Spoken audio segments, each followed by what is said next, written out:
पिछले दिनों स्वीडन में जो कुछ हुआ, कुरान मजीद की बेहुरमती की, कुरान मजीद को जलाया गया। वहाँ के कोर्ट ने इजाज़त दी, पुलिस ने इनकार कर दिया था, लेकिन वहाँ का कानून है अगर पुलिस इनकार कर दे तो आप कोर्ट में जा सकते हैं। कोर्ट ने उसको ये परमिशन दी तो पुलिस मजबूर हो गई और उसको एक बहुत प्रोटोकॉल के साथ कुरान जलाने की इजाज़त दी गई। मुसलमानों ने इस चीज़ का बहुत बढ़ चढ़कर विरोध किया, ट्रू कॉलर को बाइकआउट किया और इस्लामिक देशों ने अपने अपने देश से उसके राजदूत को भगाया और कुछ ने उसके साथ बिजनेस करने से मना कर दिया। हो सकता है ये जो नई खबर स्वीडन और डेनमार्क से आई है ये इसी बात का रिएक्शन हो कि मुसलमान एकजुट हो गया है, मुसलमान हम पर हावी होना चाहता है और मुसलमानों की इस ताकत को और कुरान मजीद से जुड़ी हुई इस मोहब्बत को देखकर शायद वो बौखला गया है। इसी वजह से एक खबर आ रही है कि डेनमार्क और स्वीडन में नौजवानों की लंबी लंबी लाइनें थानों में लगी हुई हैं और वो जो आवेदन वहाँ दे रहे हैं उसको सुनकर आपके होश उड़ जाएंगे। लेकिन उससे पहले मैं आपको बताऊं ये सारी हरकतें क्यों हो रही हैं, ये मुसलमानों पर हावी होना क्यों चाहते हैं और मुसलमानों के इस्लाम और कुरान की बेहुरमती करने की इनके अंदर हिम्मत कहाँ से आती है। तो इसकी सिर्फ एक वजह है कि हम भूल बैठे हैं कि हम मुसलमान हैं और हमें इस दुनिया में क्यों भेजा गया है। अल्लाह रब्बुल इज़्ज़त कुरान मजीद में इरशाद फरमाता है, वमा खलक़तुल जिन्ना वल इंसा इल्ला लियअबुदून, मैंने जिन और इंसान को सिर्फ अपनी इबादत के लिए पैदा किया है।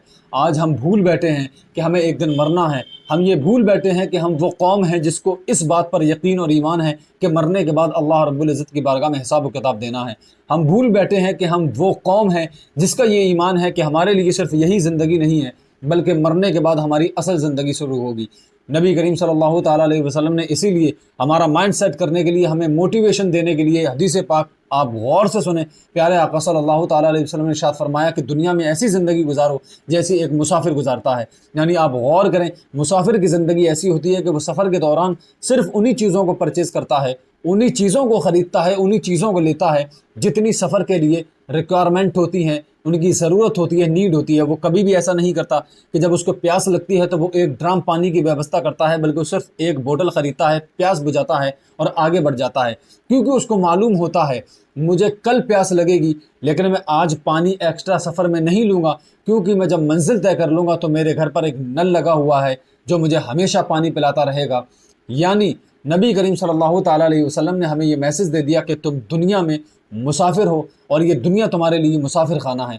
यहाँ पर कंप्रोमाइज़ कर कर सिर्फ उतनी चीज़ों को इस्तेमाल करो, उतनी चीज़ों को ख़रीदो, उतनी चीज़ों को अपनी ज़िंदगी में इस्तेमाल में लाओ जितनी कि एक मुसाफिर अपनी ज़िंदगी में ख़रीदता है, इस्तेमाल में लाता है।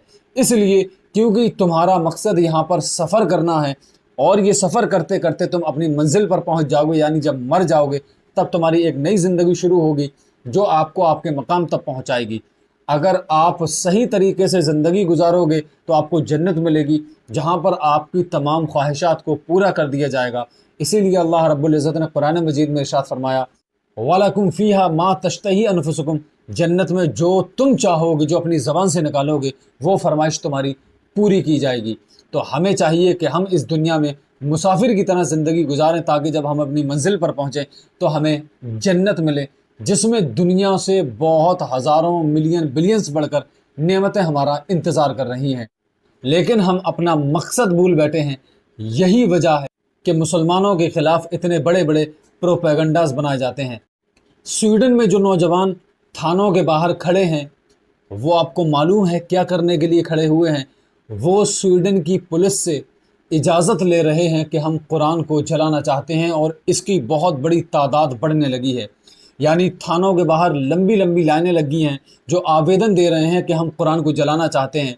शायद उनका विरोध इसलिए है क्योंकि वो जानते हैं कि ये मुसलमान कितनी भी बड़ी तादाद में है लेकिन ये समंदर के झाग के बराबर हैं, क्योंकि नबी करीम सल्लल्लाहु ताला अलैहि वसल्लम ने 1444 साल पहले सहाबा किराम रिज़वानुल्लाहि ताला अलैहिम अजमईन के सामने ये इरशाद फरमाया था कि एक वक्त आएगा कि मुसलमान बहुत बड़ी तादाद में होंगे लेकिन वो सिर्फ़ और सिर्फ समंदर के झाग की बराबर हैसियत रखते होंगे। और आप जानते हैं समंदर के झाग एक लहर में बह जाते हैं, उनकी कोई हैसियत नहीं होती, उनके अंदर कोई वज़न नहीं होता, बिल्कुल ठोस नहीं होते, बिल्कुल अंदर से खाली होते हैं। यही आज मुसलमानों के हालात हैं।